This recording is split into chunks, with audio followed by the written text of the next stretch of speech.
sit so far back I can't reach the steering wheel. And so one of my first sponsors was NRG, and they helped me get set up with a steering wheel setup just to be able to drive. Incredible. Well, You're good. Cool. well, gang, Brenden Adams and I are sitting here at Formula Drift Seattle, and man, so he's starting this brand new project, and I'm so proud of you that you're doing this and that you're putting this out for the universe. So what do you want people to know about who you are? So anytime anybody looks up something online about me, it's all just about my medical stuff. Well, it's cool for a lot of things, but I'm more than just being tall. So Yeah.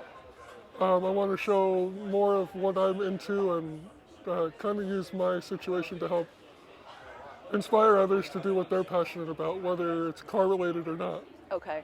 So we know one of the most asked questions is how tall is Brenden? He's 7 feet. I'm 7'6". 7'6". So 7'6". With that, you said that there's some medical stuff that you're experiencing. What is that? So due to what I have, and try to sum it up quickly, is as far as I know, I'm the only one in the world in recorded history to have what I have, and it's an inverted 12th chromosome, so it's gene related. Okay. And so I had a gene alteration during development, is the best way to put it. And due to that, it comes with tissue related things, kind of like non-malignant tumor kind of things.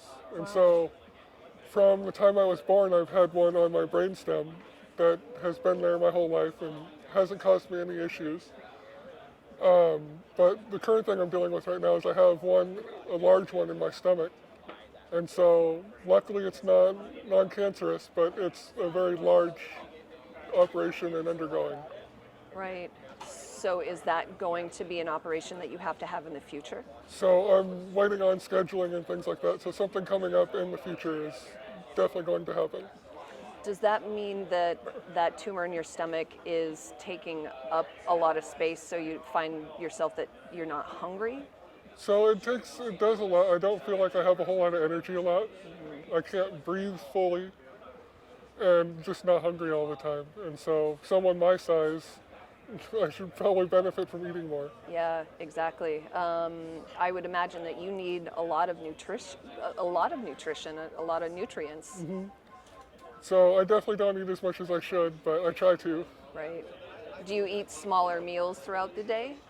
It depends. So just because of how I am, it feels better to do like a fasting, like a 12 to 16 hour fast every day. Oh, wow. And then I'll eat 2 or 3 times a day. Oh, wow. Okay. Yeah. So does that affect your energy levels? It does at times. It depends on how much exertion I'm doing. So if I'm working on a car per se and I'm getting up and down off the ground a whole bunch, I'll definitely get tired a lot easier. But if I'm just walking around or hanging around the house, it's pretty easy to manage. Right. So with your frame at 7 feet 6 inches, are you able to work out at all? So I used to love it. It's what I did in high school because I couldn't do normal PE. So I would just go to the weight room and work out.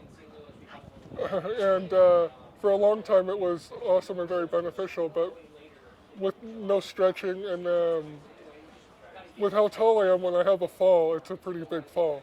And so I've had a few falls where I've gotten like bone spurs.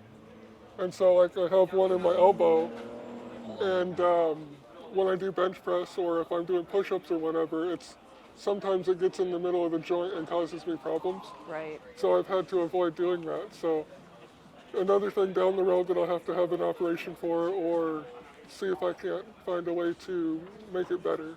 Okay.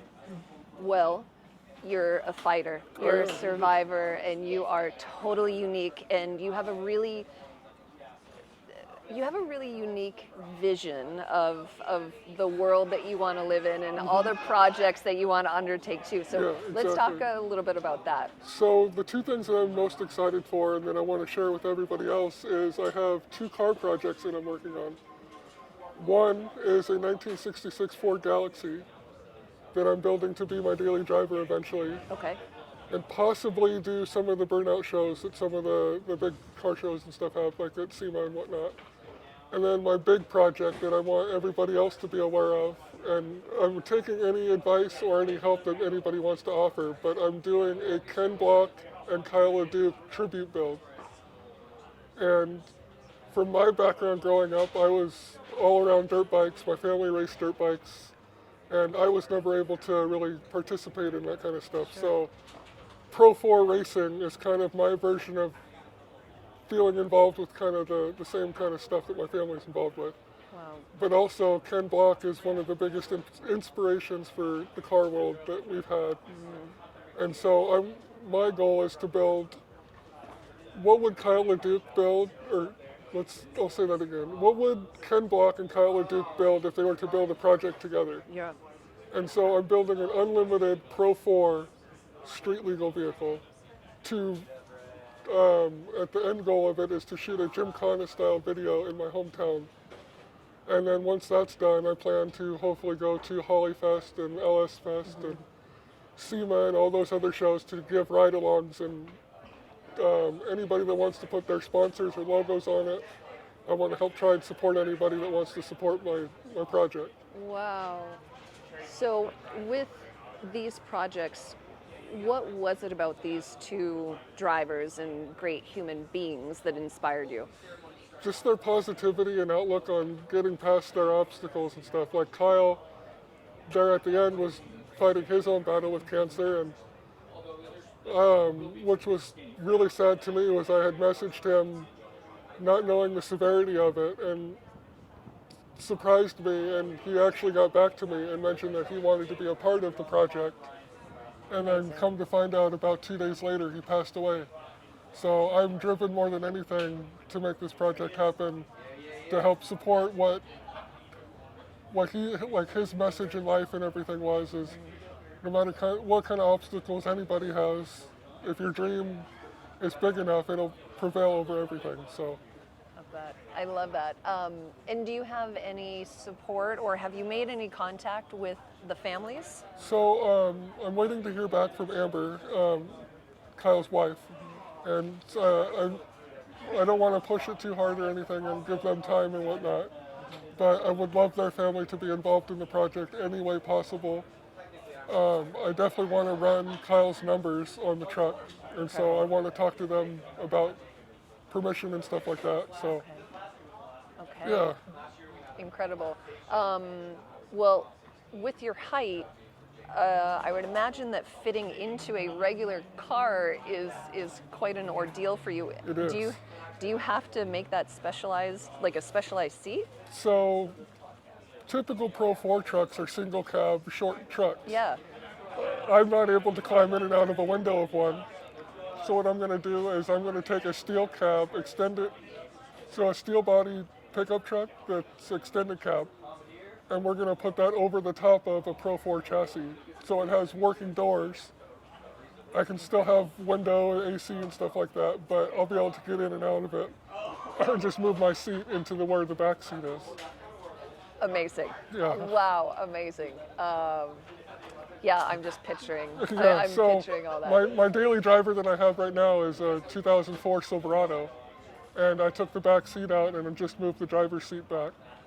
And so one of my first sponsors I met at this event, probably 2012 or 2014, was Chris Miller from NRG Innovations. And because of him, I was able to get a steering wheel set up that moves the steering wheel back. Because I sit so far back, I can't reach the steering wheel. And so one of my first sponsors was NRG, and they helped me get set up with a steering wheel setup just to be able to drive. Wow. Ooh. You get. Oh, Ryan Sage with the quick moves. And Brenden, what would you like everyone to know about you? So, I don't know, I'm more than a car person. Not everybody that's over 7 feet tall plays basketball. Yeah, that's kind of about it. Just my biggest message is anybody that has anything going on, whether it's independent or just life involved with what's going on anything's possible if you have the right drive and the right mindset for it. And is there anything about the project, this upcoming project that we haven't touched upon that you think people should know about? It's just my biggest, the toughest obstacle I have is financial. And so, because I don't work with my mobility and my physical situation, I receive help from I don't know if it's federal or government, but it's called SSI. And so it's very restrictive on what I'm able to do and how much I'm able to spend and save.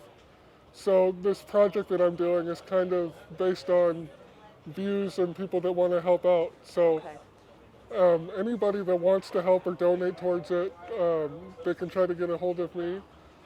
One of the first things to start the project is there's a shop in Vancouver, Washington here that's donating all of the fab work towards the project. Okay. And so I have to pay for the materials, but they're willing to do the welding and all the time to put it together, which is a huge, huge help for me because it speeds the process up a whole lot. And as soon as that gets rolling, I'm going to take you guys with me and go do updates and stuff like that and keep everyone involved updated so they know what's going on.